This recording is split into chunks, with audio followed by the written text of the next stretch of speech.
This is a Willets Point Shea Stadium bound 7 express train. The next and last stop is Willets Point, Shea Stadium. Oh, yes, it is the Subway to Shea podcast. Anthony Rivera here with you talking about all the news and happenings surrounding that team from Queens, the New York Mets. Episode 209 from the Subway to Shea studios in my office. Make sure you're following Subway to Shea on X, Instagram, and TikTok at Subway to Shea. You can subscribe on Apple Podcasts and Spotify, which you can listen to this later on, probably around midnight. This will be out. But if you want to be a part of the show, you want to be a part of the chat, you know what to do. You are locked in on YouTube. You can also watch it on X. I want your comments. I want your questions. And this is going to be a fun show. This is going to be very interactive today. You can also can support the Subway to Shea podcast on super chats, super stickers, super thanks, now available all via YouTube. Make sure your comment is definitely read out there and within reason. Don't be cute, no shenanigans in here. Just be kind to everyone in the chat, and we're going to have a good time for this show. The Mets are coming off a sweep of the Los Angeles Angels of Anaheim, but we're not going to get into any of that stuff today. We're going to talk about Mets stuff, Mets games, and what's currently going on with the Mets, as well as the trade deadline. We're going to do that probably Sunday night, not Sunday morning like I usually do.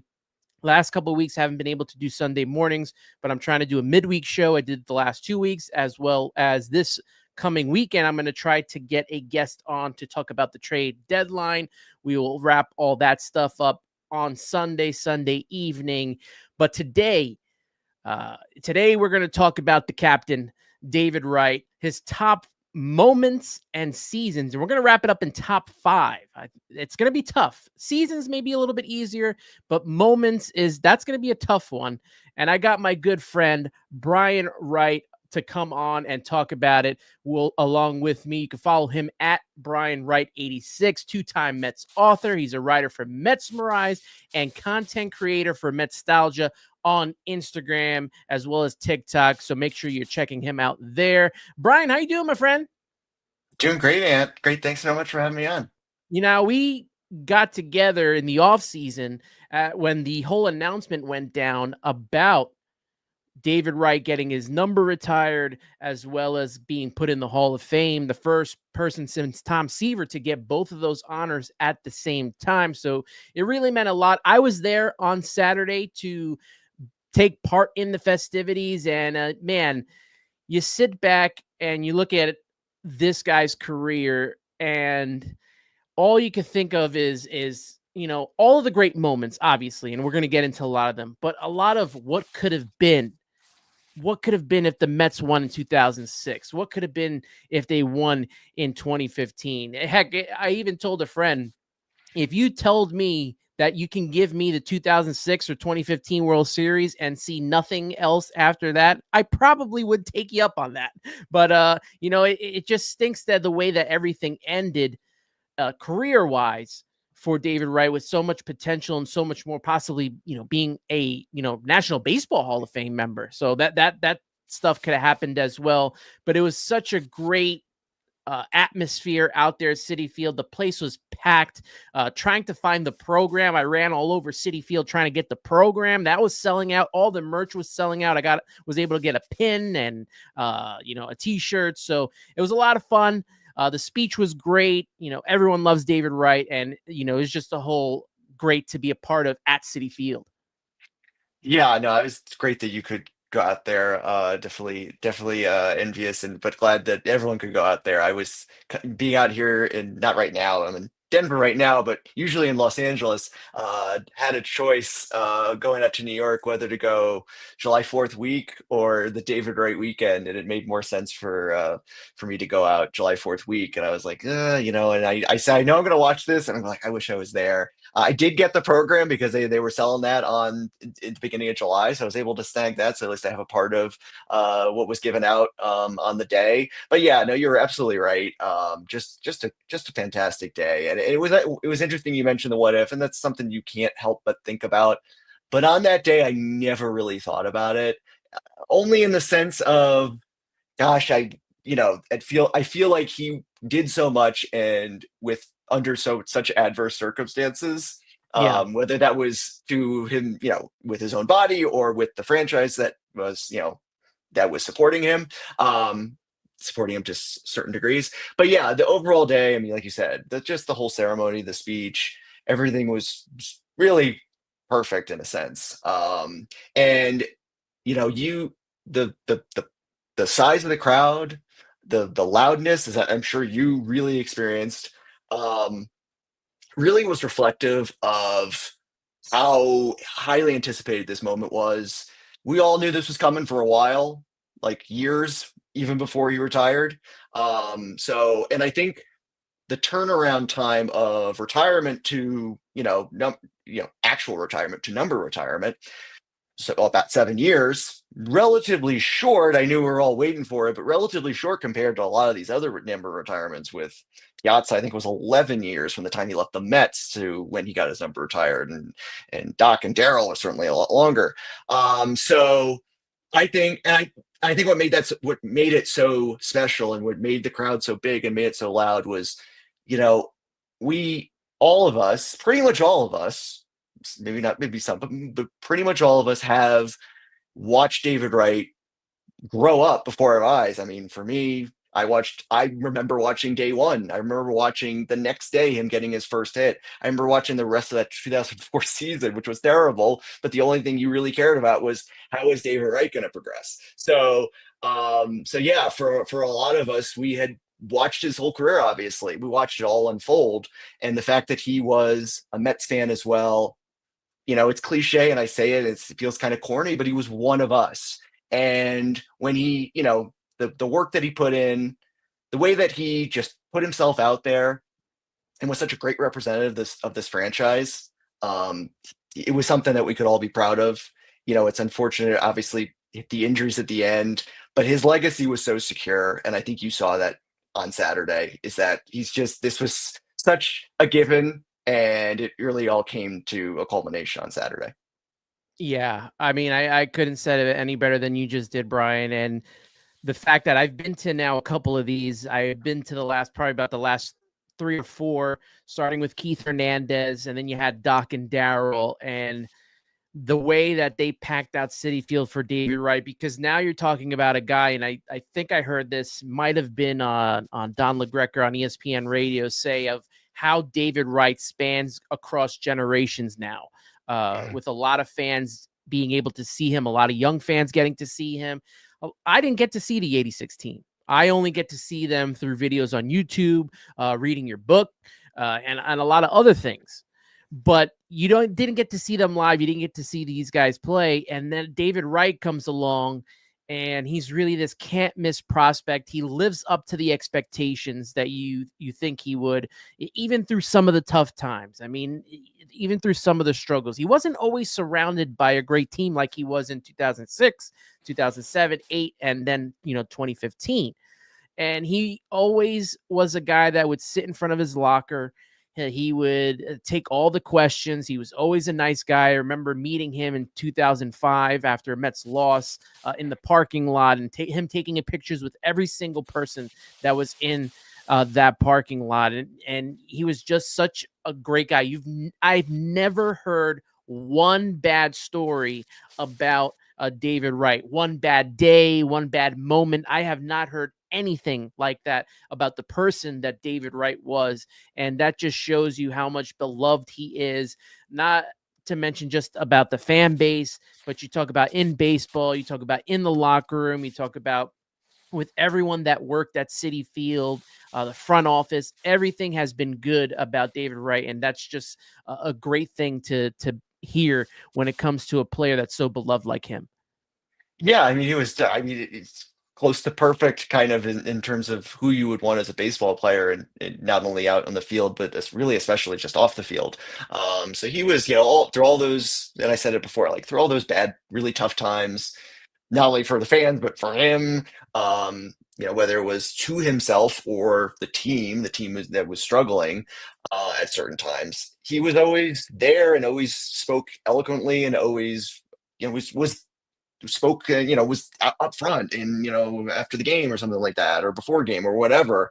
And yeah, like you mentioned, like, I never really heard a bad word about David Wright, slacking off or blowing someone off for a picture. Fortunately, not in your case, he didn't do that, and or anyone else like for an autograph.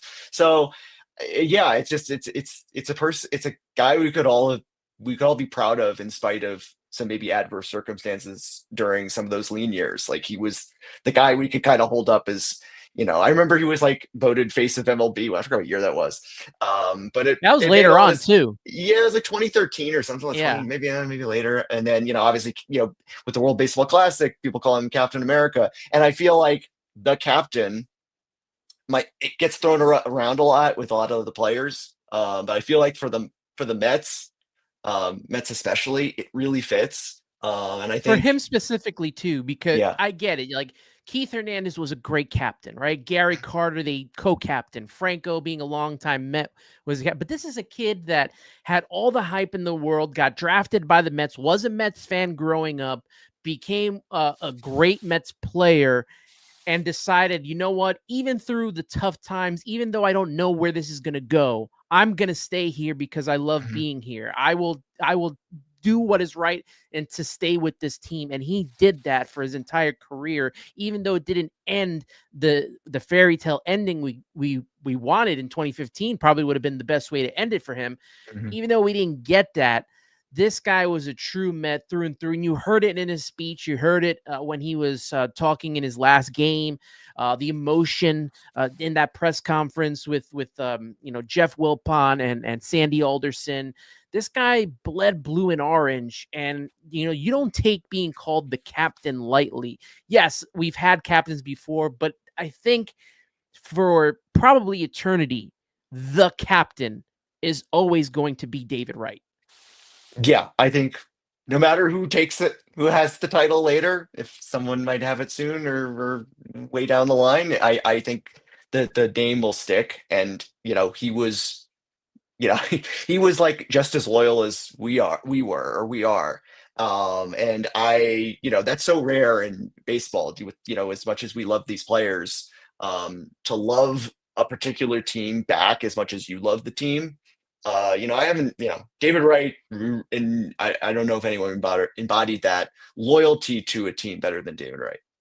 Absolutely. You heard all the great things, whether it was from his speech, from what other players and teammates have said about him, whether it was Cliff Floyd. I mean, it spans across time. Terry Collins, all the way down to Willie Randolph, and him starting out with Joe McEwing and Cliff Floyd and Mike. Everybody had just amazing things to say about it. I don't know if you saw the documentary that SNY played. That thing was done beautifully, and it was just such an amazing week. And then to culminate it here with you with this, it's very fun to be doing this. Shout out to Duran Rivera in the chat. Let's go Mets. And absolutely, this is just a great Mets time to be around. The team is playing very well, although, there's been a little bit of struggles, but you got the team playing well. You had this special moment this weekend with David Wright. And let's get right into it here, because we're going to I think we'll start off with top 5 seasons that we're going to pick apart here, because it seems to be, it's going to be a little bit easier to rank over, top 5 moments. So with the David Wright top 5 seasons, and I got the graphic here, we'll go through these seasons. We'll talk about, the stats, as well as, what went down in that season. That's those seasons. You start out at 2004. His rookie year, he played in 69 games, getting called up mid-year, actually replacing Ty Wigington at third base, who then eventually moved over to first. But it batted .293, 14 home runs, 40 RBIs, 41 runs, 6 stolen bases, 14 walks, 857 OPS, and a 942 fielding percentage, 2.2 WAR. He didn't get into the Rookie of the Year voting, but Brian, what are some of the memories that you have from him from that rookie season and just being called up and delivering? What I remember most was the first game, as most people would remember. But I remember that game. I don't know if he had any hits, but I know he had a pretty few good defensive plays. And then the next day he got his first hit was a double, and then that was both those games were against the Expos, and then his first home run came in Montreal, and that's what I remember really best about David Wright. But from a overall appearance perspective, it was interesting, and I recently watched a video. In fact, not to promote my own account, but I Yes, posted promote this. your account. Promote it. It is not shameless. No, I posted a video. I think it was like MSG did it when MSG was presenting Mets games pre SNY. They had a video, a report on David Wright when he was with Norfolk Tides, and I think this was just before he got called up, but essentially like this is about to happen, and just the way he talked was there wasn't much difference from him talking in 2004 to him talking in 2015. Just a very professional, uh, you know, player. And so, what I remember about the rest of 2004 was just the way he carried himself, and it was like doesn't it's like he just mature beyond his years is really what I remember. Yeah, very mature. And then you always wonder, it's second season. Are we going to get a sophomore slump? We're kind of seeing that with Mark Vientos. We've seen that with Francisco Alvarez and the rest of the baby Mets that are here. But then he goes out, 2005, has a 306 batting average, 27 homers, 102 RBIs, 99 runs, 17 stolen bases, 72 walks, a 912 OPS, and a 948 fielding percentage, a 4.8 WAR for that team. Really kind of the changing of the guard in 2005 with Mike Piazza on his way out. They were changing a lot, right? They brought in Pedro Martinez. They brought in Carlos Beltran. You got the kids coming up, the homegrown Mets, to go along with the free agents that they brought in. Jose Reyes being a part of that as well. And David Wright really delivered in that season. He had the big barehanded catch you could talk about in that as well. And, David Wright having his second season being just as good as his first, that was a really good time for him. And what I remember, not only the barehanded catch, but as you had talked about, the real transition year with Piazza, Piazza on his way out. So really the kind of the face of the team kind of shifting there. Even though they brought in Carlos Beltran, he had obviously had that tough year. But Pedro coming in. And that year hanging around in the wild card race until last couple weeks, if I remember. But yeah, looking at David Wright's overall numbers, but really looking at his like first half to second half, real improvement in the second half. So it was definitely like not only did you see a better, obviously you saw his first full season, but you saw him get better as the year went on. In fact, he had a 333 batting average, 409 on base percentage, and a 582 slugging percentage in the second half with 16 homers and 58 RBIs, as opposed to 11 homers and 44 RBIs in the first half. So, and that was in fewer games actually in the second half. I'm looking at Baseball Reference. So yeah, so I think what it gave you was this impression like, okay, he's getting even better, and that with that come raised expectations, and which he was able to fulfill going forward. Yeah, it was basically a superstar in the making. And then you go to 2006, the Mets go to the postseason, get all the way to the NLCS. And David has a big year, and with a little, I don't want to say an asterisk, but a little, I'm going to star it. 2006 batted 311, 26 homers, 116 RBIs, 96 runs, 20 stolen bases, 66 walks, 912 OPS, and a 954 fielding percentage. Yes, he was better than he was in 2005. First All-Star game he goes to, a home run derby finalist, eventually losing out to Ryan Howard. Finished ninth in MVP voting, 4.1 WAR. Power. This is where I have the little bit of the star here. The power kind of went away in the second half, and I know a lot of people attribute to the home run derby that he took part in, but he still played very well. You could talk about the first game of the NLDS against the Dodgers, where he had a pretty big game there. The whole offense struggled in the postseason, which was kind of odd to see, since that's probably the best offense that I remember in my time watching the Mets so far, and that's going all the way back to 99. 2000. I think 2006 was the best offense that we've had, although it fell a little bit short of going to the World Series than the what could have been. But that team with the Wright as the budding star, it was to me it's been unmatched so far. No, I would agree with you. I think that's the best. Probably, might be the best team I've seen. It's hard to kind of figure that, but definitely best offense.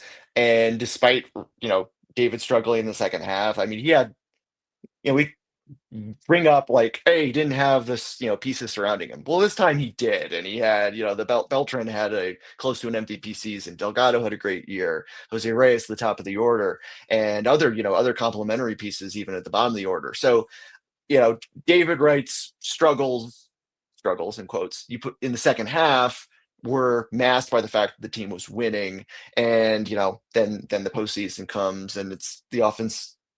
They get to Game 7 of the NLCS. I hate to bring that up, but that you could kind of see what happens when the offense doesn't come up to the level that they're supposed to.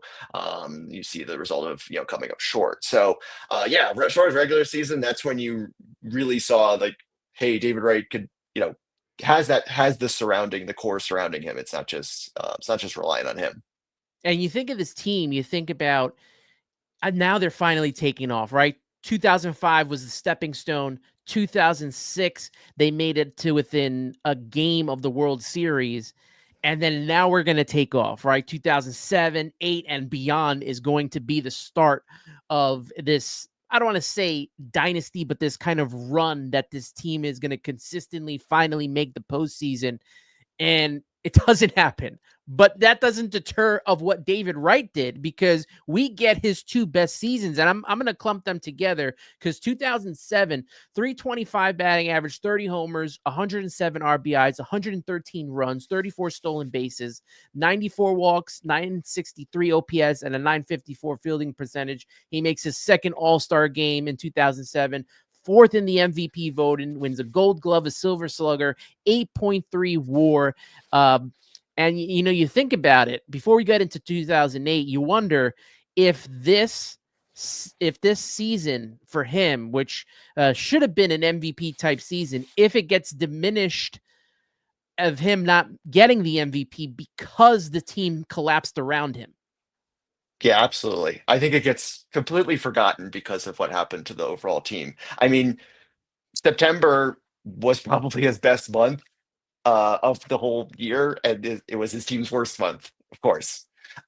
So, and that's his 30-30 season, joining Hojo, joining Darryl Strawberry, and then later on Francisco Lindor, and yeah, so a rare thing in Mets history to have 30 home runs, 30 stolen bases, and he stole, I think it was 34, got caught 5 times. I think that's pretty efficient. We're seeing now with the current Mets how efficient they are on the bases and being not just running a lot but just running at the right time. So I feel like if you look at that, you can see that that's probably the case. So yeah, it all really came together, and even like the fielding was there too. So just an overall great season, and it's really unfortunate, shame in fact, that David Wright's best year, not to reveal my top 5, but this year it came when the Mets had their most epic collapse. And the crazy thing is too, he delivered down the stretch. I mean, he was nails down the stretch while everything else was falling apart around him. He was getting the hits, he was getting the home runs, and the team, they struggled. The rest of the offense struggled. I even think Jose Reyes struggled a bit down the stretch himself, and the pitching was just not there. Yeah, I remember Jose Reyes. I don't know if he was, as he goes, the team goes, but definitely his struggles coincided. And the bullpen, of course, as you had talked about. The Jose Reyes kind of, as he went, the Mets went, and it was not a good final month for him. The team collapsed in 2008 as well, but he, again, 302 batting average, 33 homers, 124 RBIs, 115 runs, 15 stolen bases, 94 walks, 924 OPS, and 962 fielding percentage. Made him his 3-time All-Star, 7th this time in the MVP voting. Got a Gold Glove, Silver Slugger, both his second, 6.9 WAR. And yet again, it's like, does he finish higher if the team doesn't collapse? Like the fact that, the team struggled around him, and that was the year the bullpen was a disaster because they lost Billy Wagner to season-ending surgery, and the starters weren't as good as they were in previous years. Pedro was on his way out. They did have Johan Santana, and Johan Santana delivered a huge game for them the day before the season ended, but the same thing happened. Not as major as of a collapse as 2007, because that was of epic proportions, but still a collapse nonetheless. Yeah, I definitely, yeah. When you add both of them together, it's like it's which is the worst one, but it's like you have two in a row. It doesn't make it feel any better. So, but no, I mean, David, I'm looking at Baseball Reference breakdown of his months, and September is really good. September is he batted 340, was on base 40 416 on base percentage, 577 OPS. So yeah, he was very steady, especially those last 2 years of '07 and '08, and it just the bullpen especially was bad, and it was just depleted. So yeah, it's again unfortunate unfortunate that David Wright he's really hitting his stride. I mean, if you want to take a positive outlook at this, you're looking at it like, okay, David Wright is getting perennial all-star, perennial 30 home run guy, perennial 100 RBI guy. That you would think that should continue.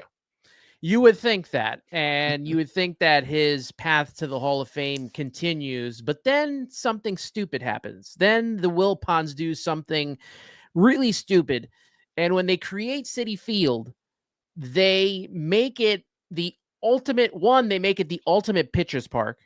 Two, they kind of mold it for Jose Reyes, it seems, instead of David Wright. And they end up re-signing David Wright and letting Jose Reyes walk, which was I would have done anyway, because I just thought that David Wright had a longer shelf life than Jose Reyes, and which he ended up having anyway, even with the injuries.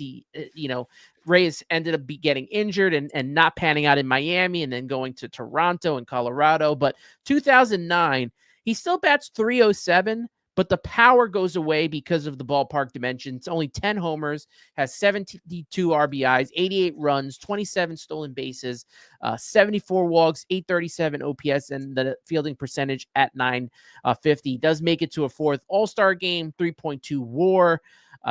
He only played in 144 games due to getting beamed by Matt Cain, and that kind of, outside of the whole thing with the dimensions, that getting hit by Matt Cain and the whole situation with what kind of helmet he should be wearing and the helmet being gigantic, and that really changed things in that first season. Still batted 310, but it wasn't the same 30-30 type David Wright we were getting. And that beaming in the head from Matt Cain was like the first sign of, if you call it frailty, or because David Wright was was out there for almost every day up until then, and that was the first sign of like okay, so he's not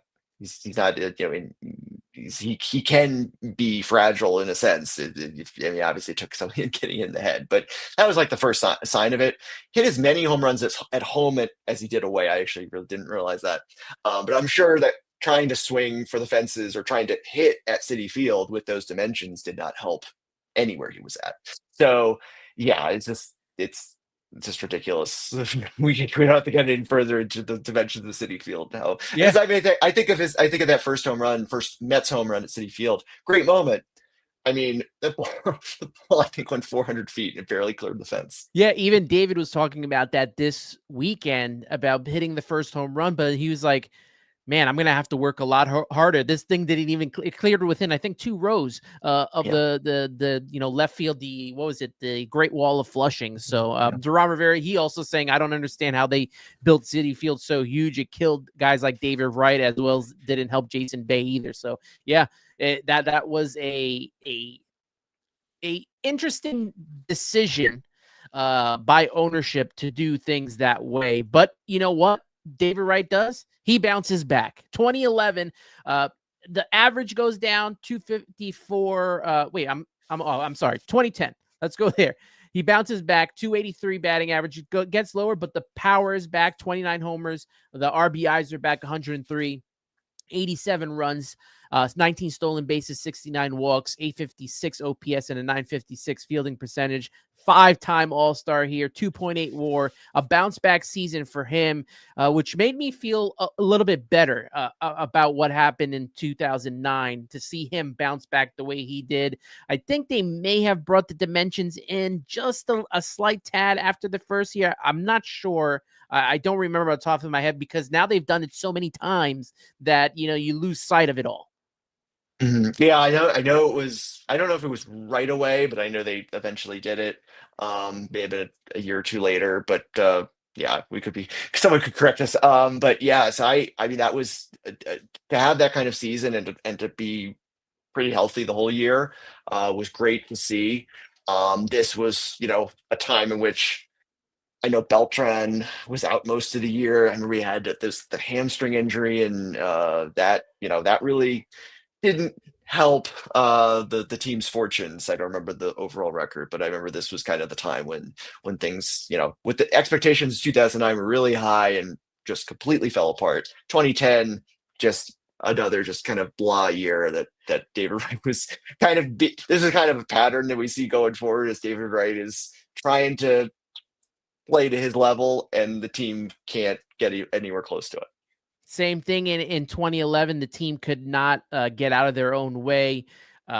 He batted 254, only 14 homers, 61 RBIs, 60 runs, 13 stolen bases, 52 walks, 771 OPS, and a 929 fielding percentage. He didn't get to be an all-star, and he only played in 102 games where we just start seeing now here is the kind of the birth of where, the injuries start to begin for David Wright here.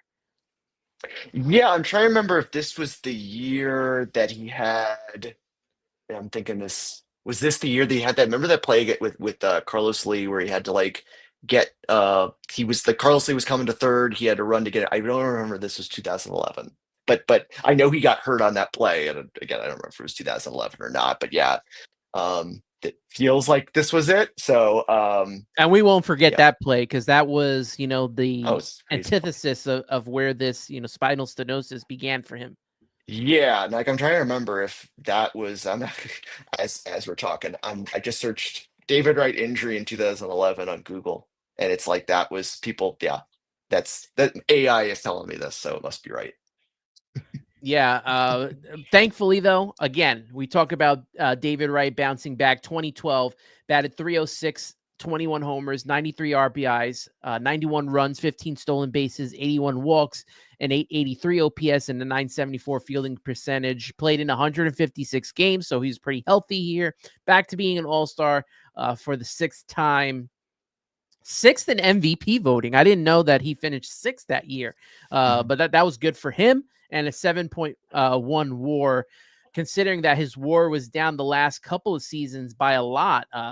From 2009 to 2011, his WAR was no higher than 2.8, and then to get it to a 7.1, it was like the old David Wright was back.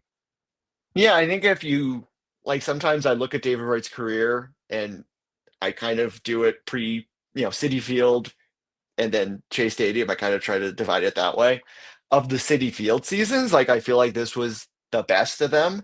And yeah, with the hitting over 300 again and 21 home runs is not 30, but it's still really respectable. And we talked about fences being moved in. Maybe this was it. I don't know. Maybe it was a result of it. But yeah, no, it's MVP. I didn't realize it was that high considering I know the Mets started well and then surprise. I feel like June was when everything came apart. So June swoon. That was still a thing. Absolutely. 2013 was an injury plagued. He only played in 112 games. Obviously, that's where you get the back start barking a little bit here. Batted 307 though. 18 homers, 58 RBI. So when he was on the field, he was delivering. 63 runs, 17 stolen bases, 55 walks, a 904 OPS, and a 973 fielding percentage. This season goes along with, the what could have been, right? If he played about 40 more games, where would he have been and finished? He had a 5.2 WAR. So, looking back, this 2013 season, better than 2011, better than 2009. That goes right along up there if he would have just stayed healthy. He goes to his final All-Star appearance, his seventh and final one at Citi Field, which is fitting. He plays in the Home Run Derby, doesn't have the success that he did in 2006. But 2013 was, a very Jekyll and Hyde type season, only because the injury just cut what could have been and here we talk about what could have been a good season for David Wright. And when I think of 2013, I think of like the All-Star game, and I think of him just kind of being the unofficial ambassador, unofficial host Yeah. of it, and it really, really was appropriate, just considering his leadership and how he was the face of the team. So the fact that he got to do that, and unfortunately, it was his last All-Star game, because I don't think any of us would that happened. We're like, oh, that'll be the last one. No, he saw many more in his future, and unfortunately not. So there's a bittersweet notion to that in fact that was his last All-Star game. But I remember him, catching the first pitch from Tom Seaver, the home run derby. Just I don't know how his at bats went, but it doesn't really matter. Like, I just like that he was kind of out front for the whole festivities. What's great about him as well is that he was a really good all-star performer. He got, he had the home run in the first time, and he got his hits, Mhm. played a lot. I think even in this game, he played close to 7 innings and it was great to see him at Citi Field do that. And with Matt Harvey on the mound, that was a really good way to, I guess, if it was going to be a send-off type thing, we didn't know it at the time, but to end all your all-star appearances at Citi Field, get that hit in your final at bat. I'd take that if I was him. But Mhm. I'm going to clump 2014 and 2015 together here. Yeah. 2014, he only played in 134 games, and it just looked like the injuries were too much here. 269, 8 homers, 63 RBIs, 54 runs, 8 stolen bases, 42 walks, a 698 OPS, and a 954 fielding percentage. So 2014 wasn't really the best for David Wright here. And then you go to 2015, obviously we know what happens. Goes to the postseason, the team goes to the World Series, and David Wright has some spectacular moments even in just the 38 games, batting 289, 5 homers, 17 RBIs, 24 runs, 2 stolen bases. He had 22 walks, 814 OPS, and a 951 fielding percentage defensively there. But every moment from the time that he returned in August, you could talk about the home run in the first at bat at Philly. You were at the game in Washington, the fist pump there. You talk about the final game of the season to clinch, or not the final game of the season, the final game to clinch the National League East, with him hitting the home run in the ninth to seal the deal. You talk about game 1 of the NLDS, the World Series. I mean, David Wright sure had some moments in 2015. He really did. And it's it's another bittersweet thing where you needed the context of David Wright to really appreciate all those moments, and to know like how hard it was for him to get on the field. I mean, we didn't know even if he was going to be able to return, 4 months of rehab, and I'm sure he didn't even know. And there were a lot of those moments where, I- you know, he was kind of the motion was coming out, and the kind of the joy of being out on the field were certainly present. So, and I think the fact that that was really the last set of moments for him adds to the bittersweet nature of it. So you put it in the context of what happened before, what happened after. It makes those moments in 2015 so special. And the unfortunate part of not being able to close the deal, but still, that doesn't really take away from how great kind of all those moments were that you had talked about. And I left off in the graphic 2016. That was another that his season was pretty much over, and that was pretty much it. We didn't see him 2017 and all of 2018 until that final 3 at bats that he got to take part in. So we're gonna leave those off. So I'm gonna put even up here on the banner. We're gonna list the top 5 seasons. And if you want to take part in this as well in the comments, we got 76 people in here as well. You're more than welcome to. We got shout out to G Money Stacks and Duran Rivera helping out in the chat as well. Great to have you be a part of this. Let's you know what? Let's knock out a few seasons here that obviously are not going to be a part of this because I look at it and right off the bat, you could throw, I feel like 2011 out of there. You could definitely throw probably 2014 out of there as well. Just right off the bat, where do you start here when you're doing his top 5 seasons? Do you start with his rookie season since it was so good? I don't really put that on there. I mean, but I do think about his first full season. I think I put that into consideration and I take into account the fact that it was his first full year.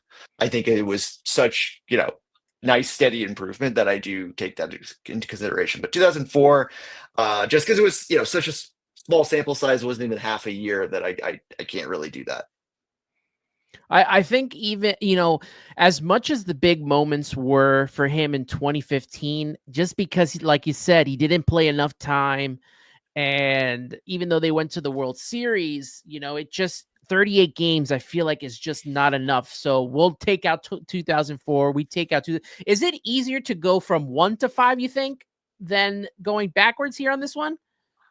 For me, it is. For me, it is. I think I look at it and I'm like you, what you're doing right now and eliminating a few of those, like, yeah, that's out, that's out, that's out. But I can kind of take it where I can go top to bottom. So then let's do top to bottom here because I feel like we're going to be in line where these top 2 seasons are, and it has to be either 2007 or 2008. Those were, I feel like, his 2 best seasons as a Met. And as much as it sucks the way that season ended, for me, I think it has to be 2007. He finished 4th in the MVP voting. He wins his first Gold Glove, Silver Slugger. I think that was his best WAR at 8.3. I feel like 2007, maybe that's his best OPS as well at 963. I think it's 2007 has to be the first one. I don't know about you. I think it has to be 2007. I think by some measures, he had the highest WAR in the National League, but I think based on Baseball Reference, it was second to Pujols. But that's no shame there. And yeah, like a lot of other categories, stolen bases, he had 34. That was the most he had. Home runs was one of his 230 home run seasons. RBIs, it was close. It was up there. I think it was his 3rd highest. So, and then OPS plus was you take out 2013, which he didn't play the full year. His OPS plus 2007 was a 149. That was the highest of the years in which he played a full season. And then I do factor in the fact that he ended strong. I'm taking the team out of it. The fact that he finished strong down the stretch when those games mattered so much, and they they did matter. He did play his best. So I think putting it all together, I think 2007 is number 1. I wouldn't say it's clear cut because we'll talk about 2008 in a second, but I'm I feel good about 07, even though I don't feel good about 07.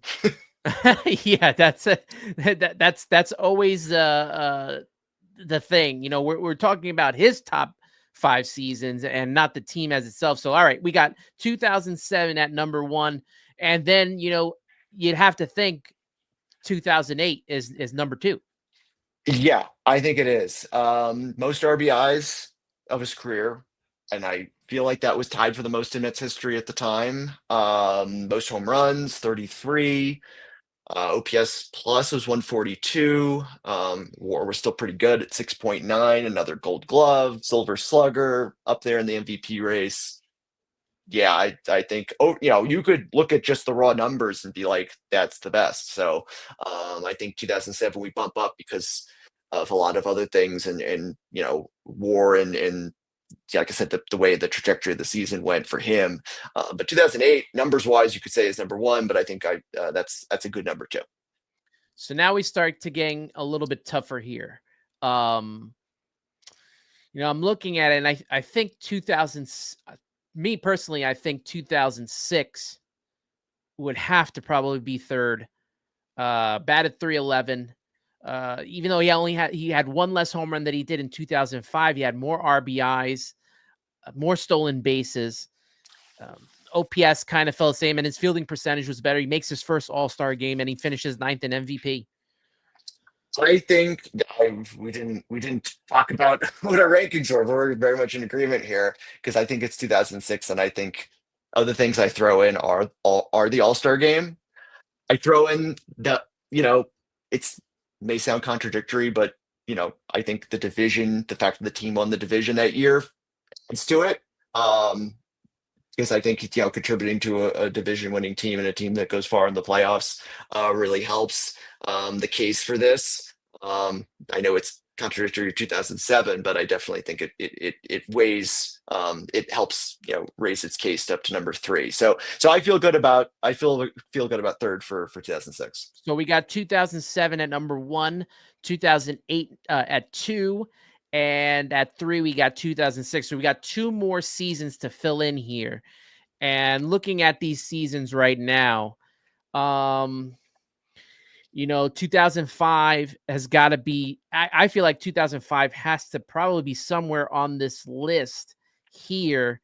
I don't know if it is at number four. I mean, I don't know. I feel like all his Shea Stadium seasons are best here. I don't know how you feel about that.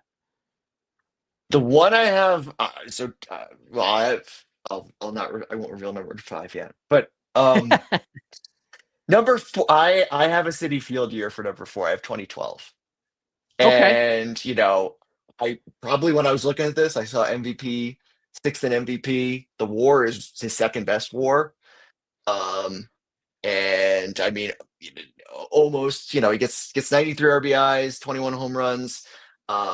So I look at that, and batting over 300, the OPS plus is 144, which is very close to what it was in 2007. So considering the ballpark, again, we talk about dimensions, and it's like we think the fences were brought in, but nevertheless still pretty good. So that's why I put 2012 fourth, and I don't know if it was me going like I have to put a City Field here and here, but that's how I came to that conclusion.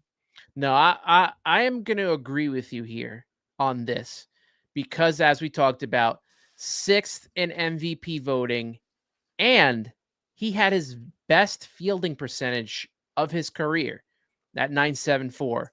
So I will agree with you here. Let's put 2012 at number four, and then now we got one more. So we have 2007, 2008, 2006. So we have 2012 at four, and we got one more to fill out at number five.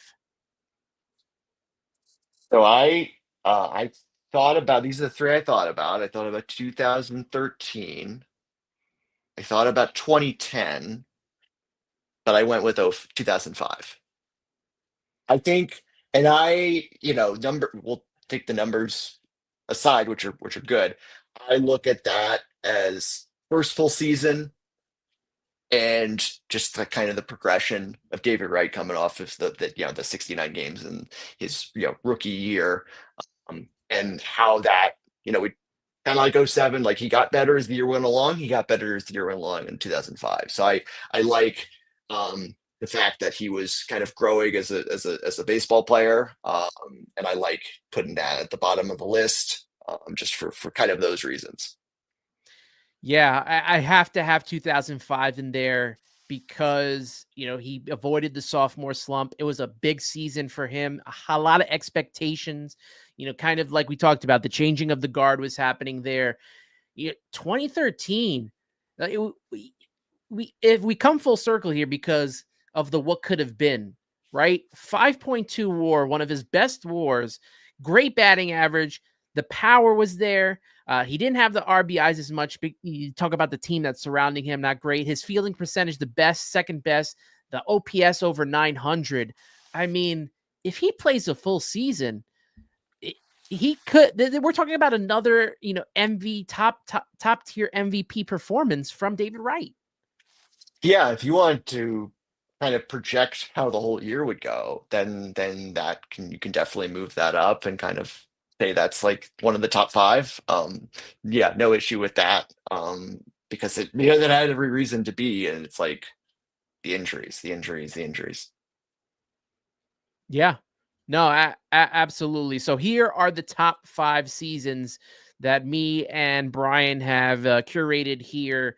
2007 at number 1, 2008 at number 2, 2006 at number 3, 2012, his only Citi Field season that we have in there at number 4, and we rounded out with his first full season at 2005. It's the number 5 ranking there for me and Brian in our definitive list here for David Wright. And now we move on to his top 5 moments. And I feel like this is going to be a whole lot harder than us picking through these seasons, because there are just a ton of great moments when it comes to David Wright. And if you have not read Brian's article for Mesmerized, he highlights a lot of great moments, which there are most of them, probably all of them, I think, are on this list, as well as I added a few here. And let's check out the list here. You talk about David Wright's MLB debut, July 21st, 2004 versus Montreal at Shea Stadium. He goes 0 for 4, but he made some solid defensive plays. I think the first play in the first inning, the final out in the first inning was a huge play for him, just to get the butterflies out of there. His first hit versus Montreal, a double off of Zach Day. Talk about his first home run in Montreal, solo shot off of John Patterson. The barehanded catch in 2005, Brian Giles pop fly looper in the 7th inning. I think Daesung Koo was on the mound for that, and he made one heck of a barehanded catch. He also, I didn't put it on this list, but he had one diving catch into the stands in Seattle. A lot of people talk about that one. I didn't put that on here because I just don't think it's going to make a top 5, but if you had a list that was a little longer, possibly would make that. You talk about the walk-off, and I know they mentioned it in the chat. I think G-Money Stacks and Duran Rivera mentioned it in the chat here. The right walk-off off of Mariano Rivera and the New York Yankees, tied 6-6 in the bottom of the 9th, and LaDuca came around to score on that deep fly ball over Johnny Damon. And you see the lasting memory you get is David Wright jumping up and down, kind of like Carlton Fisk there. The Wright All-Star debut, home run derby for him. We mentioned it earlier, finishing second to Ryan Howard. Then he hits a home run off of Kenny Rogers in the 2nd inning of the All-Star game. Talk about the 30-30 club, his first since Hojo in 1991. He had a 1.34 OPS in those final 27 games, which you had mentioned a little bit earlier on in the show before the collapse happened there. The walk-off of Heath Bell, the first walk-off home run of David Wright's career. And he gets dinged a lot by fans for not being as clutch as they wanted him to be, but he had the most clutch hits before Wilmer Flores took over that role. Yeah, no, you put it down, one walk-off homer, but he had, I mean, yeah, it's we talk about Wilmer Flores being, Mr. Walk-off for the Mets, but he had to pass David Wright first. He literally had, I feel like, 3 or 4 in the first couple of months of the 2006 season alone. I remember being one in Atlanta, in Shea Stadium against the Atlanta Braves. The game went to 14 innings. It was raining.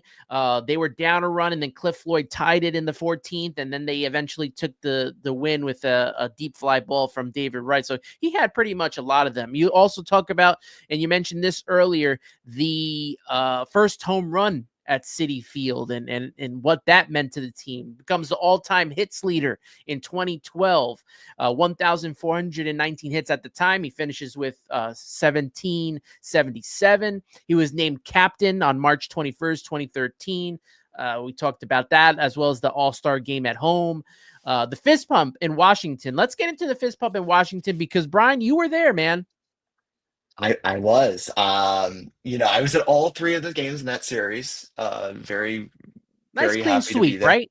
Oh yeah, yeah. Very three easy wins. Yeah, but that I was on a podcast with Dexter Henry of New York Post, and he asked, and this is, by the way, not going to reveal any. I'm going to just say it out loud. This did not make my list, this moment, but I do feel like this moment is the best encapsulation of who David Wright was.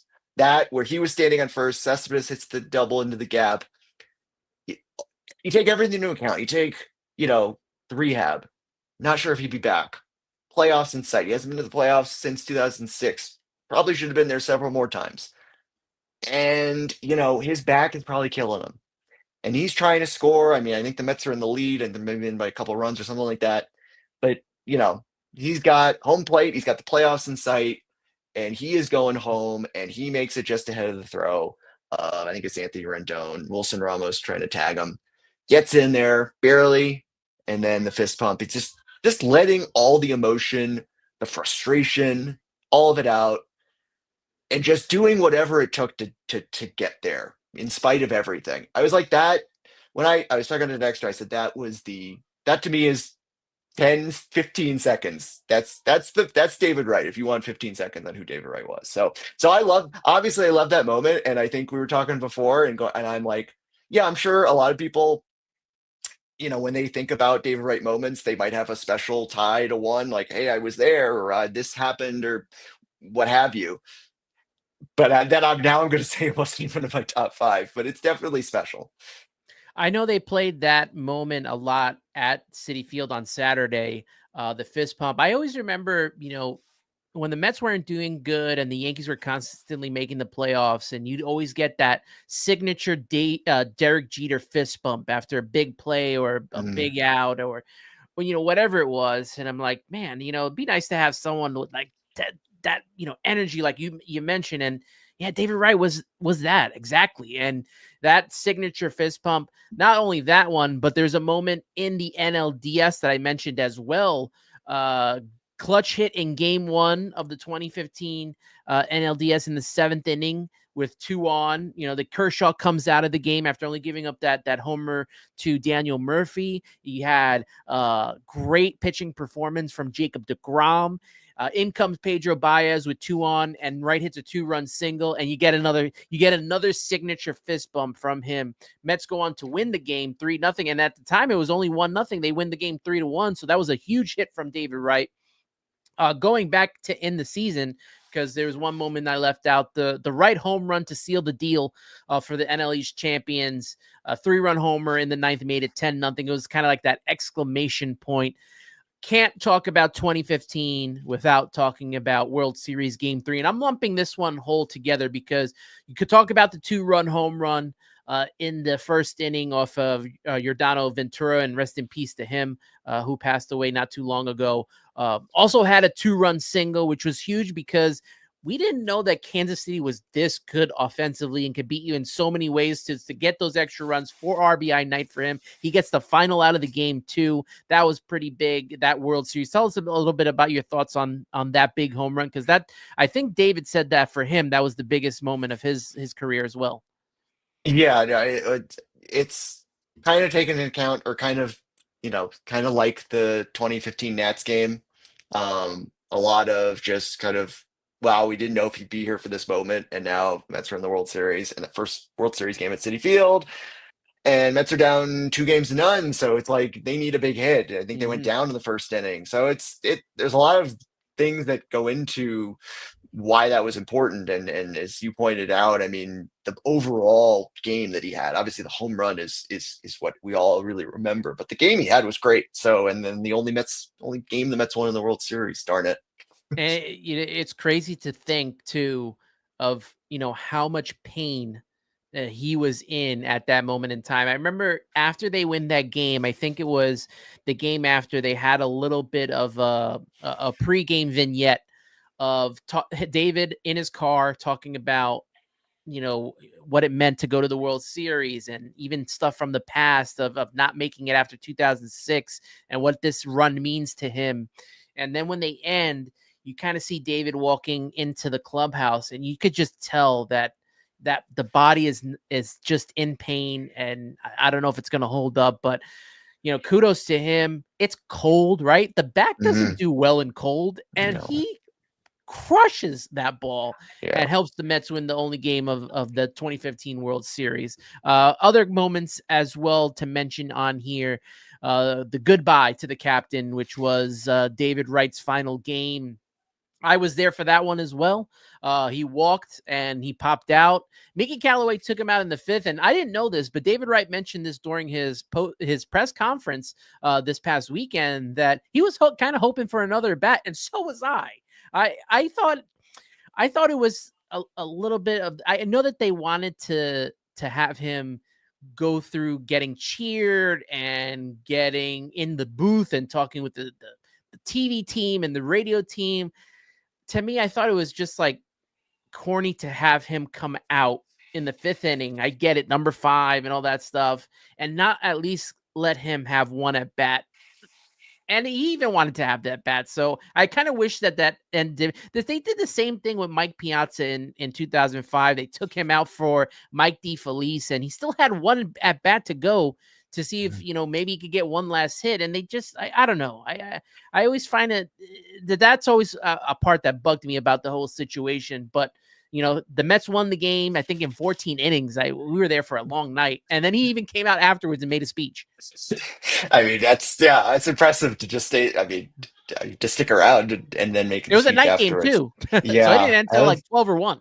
no automatic runner, obviously. Yeah, no, absolutely not. And then if you want to, him going into the Hall of Fame and being retired by the Mets, that could be a part of this as well. Great ceremony, like I mentioned, and the first person to get those honors since Tom Seaver. So, Brian, we have a conundrum of picking the only top 5 portions of this list. As we did before, why don't we take some of these out? I am good. I don't know about you, but I am good taking out the debut, the first hit, the first home run. I am good with taking those 3 moments out. I don't know how you feel about them. I agree. I would take this out. All right, and then we look at some of the other ones. You got. I feel like that the walk-off against Mo, I feel like that has to be in there at some point, because when you look at some of these moments with David, especially offensively, that's one that we always go to, is that hit off of Mariano Rivera. It felt like at the time that the Mets were getting ready to run the city of New York after that hit, and that we finally got our star. They had Derek Jeter. We finally had David Wright. And I think that's what makes it so worthy of being is why it's in everyone's, upper echelon, is because of everything that you had said. It was just a game against the Yankees, a Subway Series game, just elevates it regardless. But that was a time in which the Mets were on the rise. Yankees had ruled the city, and it's like it's a kind of a way to stamp for the budding star to put his name on this Subway Series. So we'll leave that one in. What are your feelings on the barehanded catch? It's like one of the only defensive things that's on this list. It's the only one. What is your feelings on that? That's a play that we always continue to talk about as well.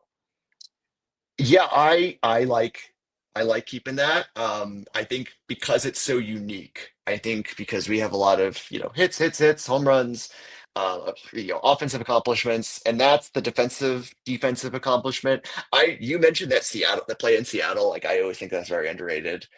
Derek Jeter, in 2004 against the Red Sox, makes that a sort of similar catch, but he made the catch and then decides to dive into the stands I don't know why, but and David Wright actually fell into the stands while he was making the catch. So this is yeah. So I was like thinking, you put those two together, and I'm like, David Wright's is much more impressive, and Derek Jeter was just like, he was I don't know, he was just decided he wanted the bonus degrees of difficulty and be like, look how great this is, and it gets remembered forever. So, um, but that's not here, neither here or there. So so the catch against the Padres, I think, is it's because it's defense, and I don't like. I haven't really seen anything like that. I've seen people catch balls barehanded. You see like Kevin Mitchell did it Yeah. with the Giants against the it was Ozzie Smith, I think. But I like that kind of catch where you're like diving. I don't. I'm No, sure this there's was one, but it's very unique. he was running backwards. His back against the play, and I just don't know how that gets into his hand. At least when you have the glove, you got the cushion, you got a little bit of space there. He's barehanding that Mhm. backwards. So yeah, I at some point that we're gonna get to this list, we'll leave those in there. For me, when we talk about the All-Star games, first off, if any of them get on the list, let's just say, I don't think it's 2013. I think the I'm with you. Yeah. 2006 had just a little bit more meaning. Mhm. One, it being his first. He got the start, he hit the home run, and you can't talk about it without talking about his performance in the home run derby and him being brought out to that national audience. So, I don't know if you're okay with this, but I am taking 2013 out of the equation. I'll leave 2006 in there for now, and we'll figure out where if it gets on the list. But I'm going to take one of the All-Star games out, and it's 2013. I think that's right. We look at some other things. The Heath Bell home run thing for me, as great as that was, I don't know. It just that happened in a season that the team fell apart in, and I don't know. For me, he had other big hits I think that were better than that home run. So that one also Mhm. I would like to take out if that's all right with you. I'm good with that. Um, let me see what else we have here. As great as him becoming the all-time hits leader, it was a little dribbler. It was true. Yes. So I don't know. That one for me also, I feel like gotta go. Yes. I think the overall being the hits leader, but yeah, the way it Yeah. happened is not particularly memorable. Do you throw the 30-30 club in that as well, or do you think that that's something that needs to say? Because that's to me that's more of a full season type thing I instead of it being one singular moment. Yeah, I without revealing too much, I would definitely consider that. I think the overall just yeah, it's different than a singular moment. But I think it's worth considering because of we very few Mets have done it, so I definitely put it in consideration. I'll just leave it at that. We have him becoming the captain, um, the Hall of Fame number retirement, and then the send off. Obviously, all three of those can make it. Maybe none of them make it. What are your thoughts on those three things? Him becoming the captain, his farewell, and then now most recently this moment of him, both getting into the Mets Hall of Fame and getting his number retired. I mean, it really depends on your viewpoint. Like to me, when I think of top David Wright moments, I think of like during his playing days. So I don't normally consider the number retirement. So I just that's so I for me I would take that out. Um, Becoming the captain uh doesn't to me it's more of a it's obviously symbolic, but I look at more performance based stuff. That being said, I do keep the farewell on there because so I guess I'm trying to say I like the on field active Got it. playing Yep. moments. So I guess that's what I No, prefer.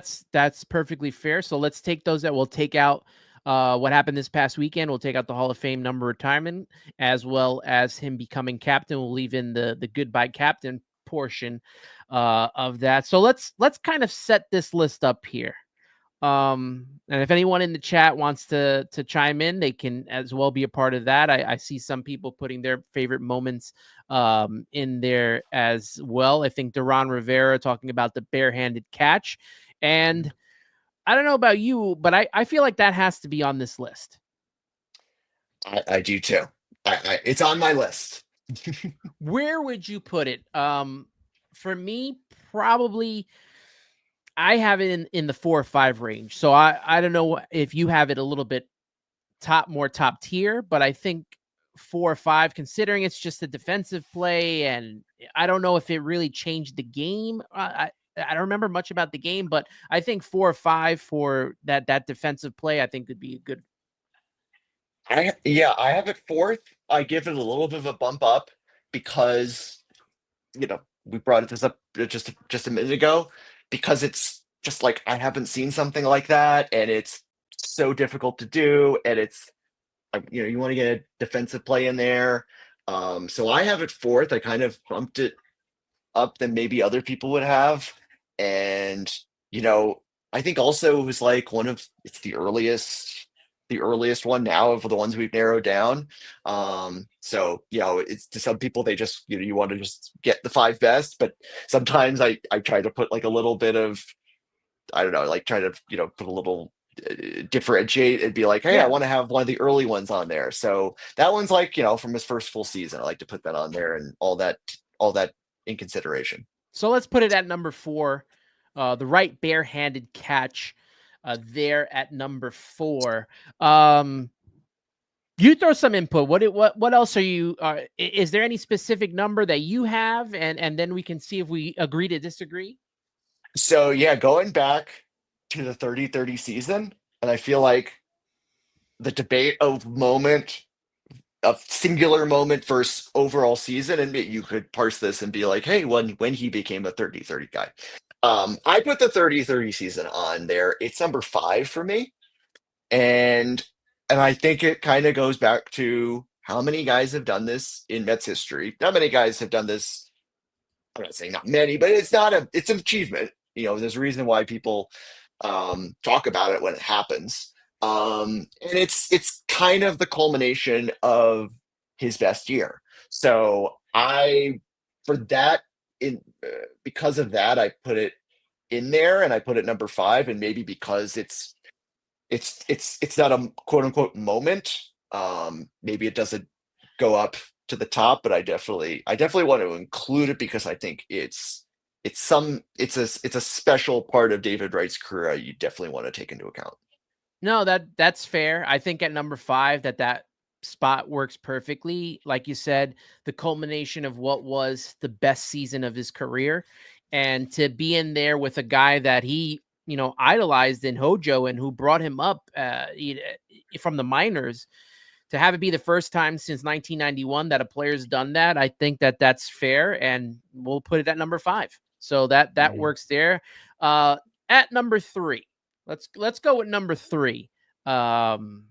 What were you thinking about at number 3? We got the hit off of Mariano Rivera. We have his All-Star game in Pittsburgh.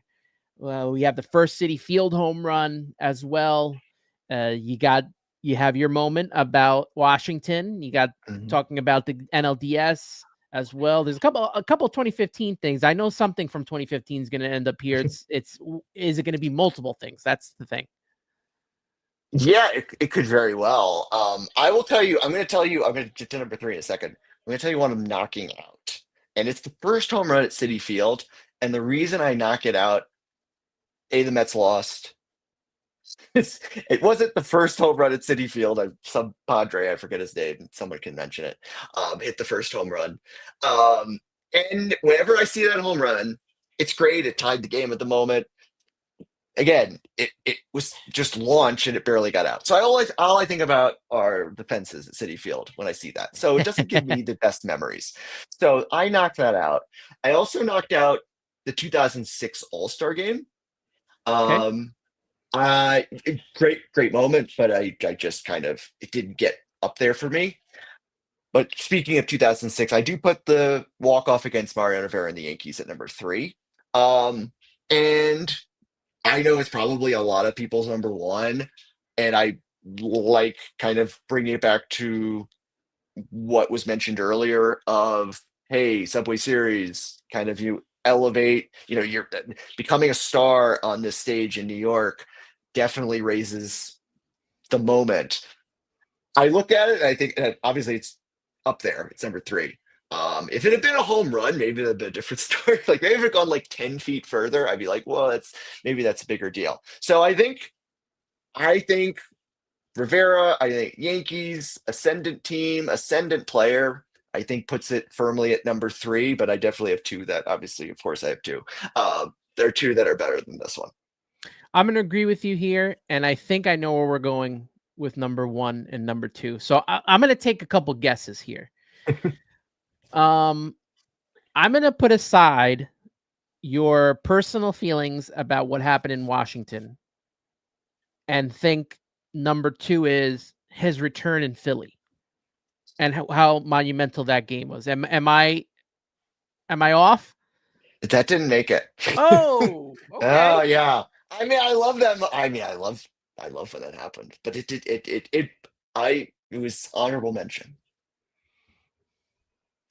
So then I guess it's the fist pump in Washington. It is not. It's I did not Oh, have that either. oh It's not. man. Yeah. It's probably. Well, I'll just say it.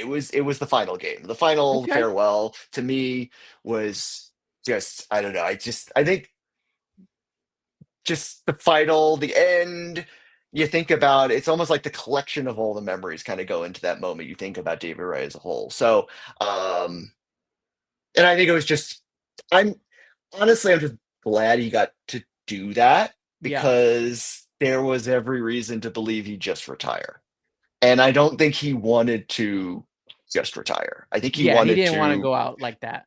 yeah, and, his kids were very young, and he wanted them to see him play, at least the oldest, and she got to throw out the first pitch, which was great. And so, yeah, it's not when I talk about all these moments and action.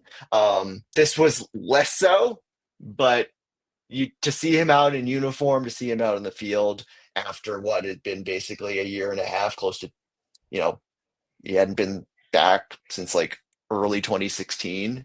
I think that kind of raised it to me, and the fact that he got to, in a sense, go out on his own terms, in a sense, like not really, but I really didn't know if he'd come back. Yeah, you had to sell me on it. You had to sell me on it because you know I I feel like maybe if he would have gotten a hit or something, that maybe that would have more of a special place in my heart, and I was there. Mhm. Um, but it was frustrating to see him leave so early, and that was always my frustration about it. But thinking about it now, his first what was it? His last at bat was a walk, and I think there's like some correlation with the walk that he has, and I can't remember it off the top of my head. But yeah, we'll put that at number two, and number one has to be the home run in the World Series, right? I mean, Yes, yes. that You got it right. okay, yeah. I mean, what other moment could David Wright have had after all of the trials and tribulations and all the problems that the Mets were going through all those years, the collapses, the Wilpons with the Ponzi schemes and not being able to spend on the team. They even had to bring in Sandy Alderson to run the team to get it fixed right. And even things that went on in 2015. I mean, it wasn't all sunshine and rainbows that season for this team, with all the problems that they had with the offense, and that game in that game at Citi Field against San Diego, where they blew a big lead and lost, and John Mayberry Jr.'s batting on the team. Everything that went down, and then finally getting Cespedes, as well as Juan Uribe and Kelly Johnson kind of turned the thing around. You talked about Washington in the sweep. Um, Everything that happened in the postseason, from sweeping the Cubs and beating the Dodgers, who you think probably should have beat them, but they played them pretty well in that 5-game series. And then everything culminates in David Wright's first at bat, hitting the home run. Yeah, that's the moment for sure.